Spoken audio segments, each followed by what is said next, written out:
Well, we're delighted to be joined by two guests for this World Talks feature.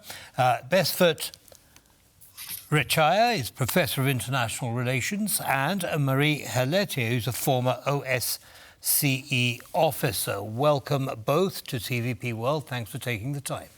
Thank you very much for being here.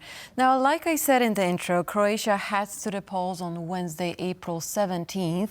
And these elections have centered around two candidates, Prime Minister Andrej Plenković and President Zoran Milanović.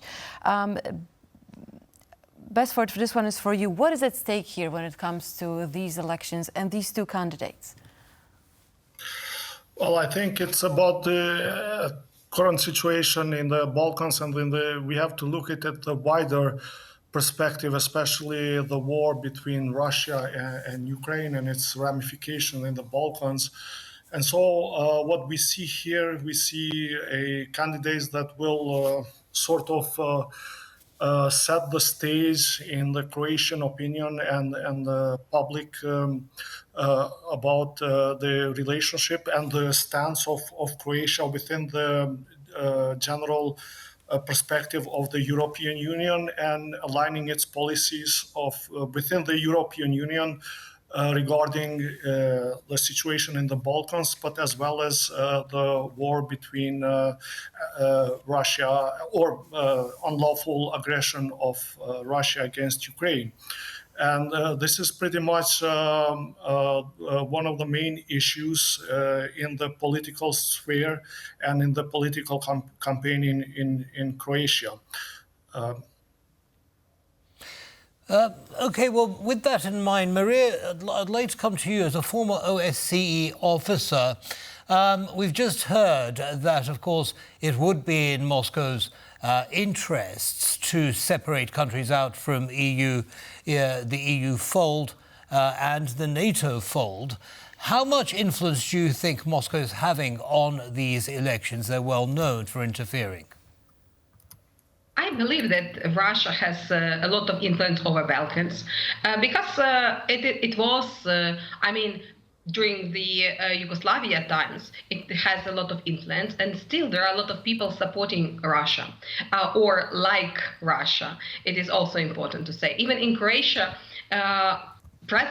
current president, he's, I would say, supporter of Russia rather than supporter of Ukraine. And we felt it during different decisions regarding supporting Ukraine in past years. Therefore, there is no country in Balkans where Russia doesn't have influence. In some countries, this influence is much bigger, like Serbia, like Republika Srpska in Bosnia, also Montenegro. At the same time, as in other countries like Croatia, it's less. But still, this influence exists.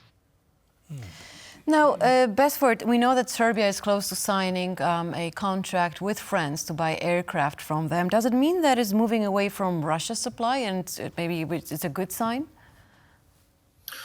I think from one perspective, it's a good sign.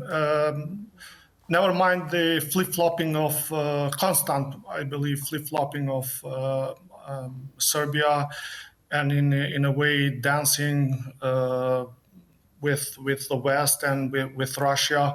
Of course, Alexander Vučić is very close ally with Russian President Putin, and they both sort of have nationalistic policies, and pretty much not only nationalistic but also autocratic tendencies. However, I think that Alexander Vučić, in the end, looks at the more strategic perspective and also is aware of its geopolitical situation. So we see, for example, if we look at the Balkans map, political map, we see that the whole Western Balkans, what remains today outside of, let's say, EU, and we have only three countries that remain outside of NATO, that are Serbia, Kosovo, and Bosnia and Herzegovina. And these three states are basically encircled and engulfed by Euro-Atlantic states. And Serbia and Alexander Vučić in the end will come to a point to realize that in the end they have to choose for the better of their people. They have to choose their prosperous future. However, I think that as you posed the question regarding supply of weapons from France, I think that the late news was a positive one within this context, that Serbia will be conditioned, and I believe that France will condition Serbia with its behavior and peaceful behavior in the region. And this will have to do with Serbia's stance towards Kosovo, and also Serbia's stance towards Bosnia and Herzegovina, which remain the two hottest points in the Western Balkans to be solved today. Yes, thank you for that analysis. Mariy, if I come back to you, I want to develop that argument just for a second. We talk about the tensions between Serbia and Kosovo, and in fact, the EU has been having talks with both countries and asked them to find some kind of resolution to it. How would you characterize the relationship at the moment and the chances of some kind of solution to their tensions?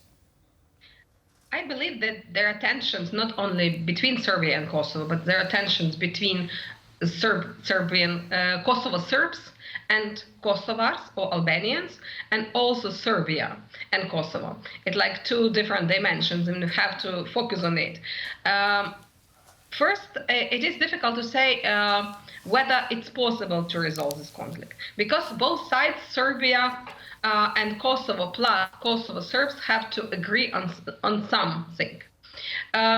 When we talk about Kosovo Serbs, they have some concerns about being a part of independent state and being a part of Serbia. They used to be a part of Serbia and receive some financial bonuses from Serbia.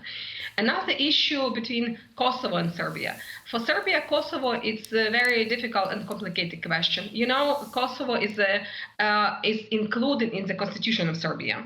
It is kind of a part of Serbia. Therefore, Serbia not only shall recognize independence of Kosovo, but also shall somehow deal with legal issues to somehow remove the Kosovo from its constitution. Another thing that, of course, I believe that Serbia is ready to accept the independence of Kosovo, but it also wants some benefits, for example, EU membership.